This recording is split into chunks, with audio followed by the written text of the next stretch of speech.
It's kind of interesting because we've been having a lot of conversations about mentorship at the University of Utah, and the interesting thing about this conversation is that our colleges are in very different places, and there's not sort of a one-size-fits-all approach.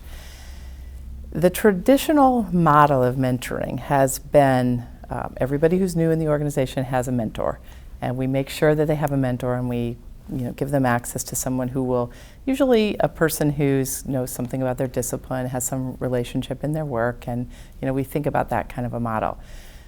I think over time, I have really started to think about this quite differently, and I see it evolving on my campus and in the roles there, that we are thinking much more about a mentoring network for faculty, that different people will need different things from mentors, and they will need different things and benefit from different things at different times in their career.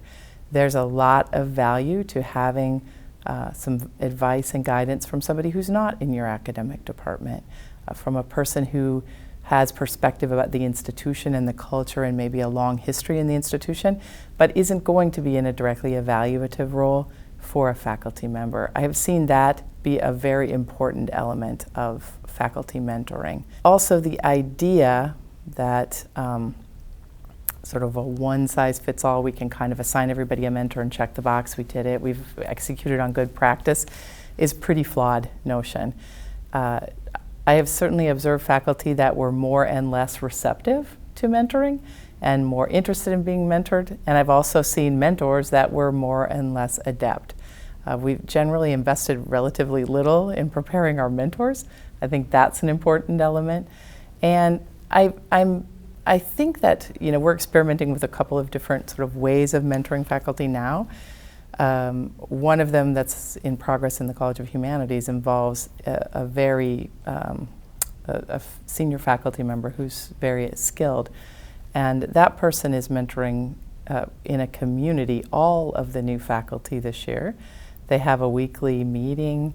They are essentially released from a course in their first year in order to participate in this mentoring experience. They're developing plans for their scholarship and sort of written documents and writing goals. They're also sharing information about teaching and effective teaching practices. And there seems to be a lot of positive that's happening from that community mentoring model. The new faculty themselves are mentoring each other in sort of a powerful kind of cohort model. So we're experimenting a little bit with that. So I think in terms of answering how you mentor faculty, there's probably not a way and a right answer. I do think there's maybe a less right approach, and that is the traditional one mentor, one faculty member is probably not the most effective way. We've had lots and lots of examples of places where that wasn't working very well, and that sort of relationship of trust did not really develop, and I think that it has pushed us to think more creatively about how to approach mentoring.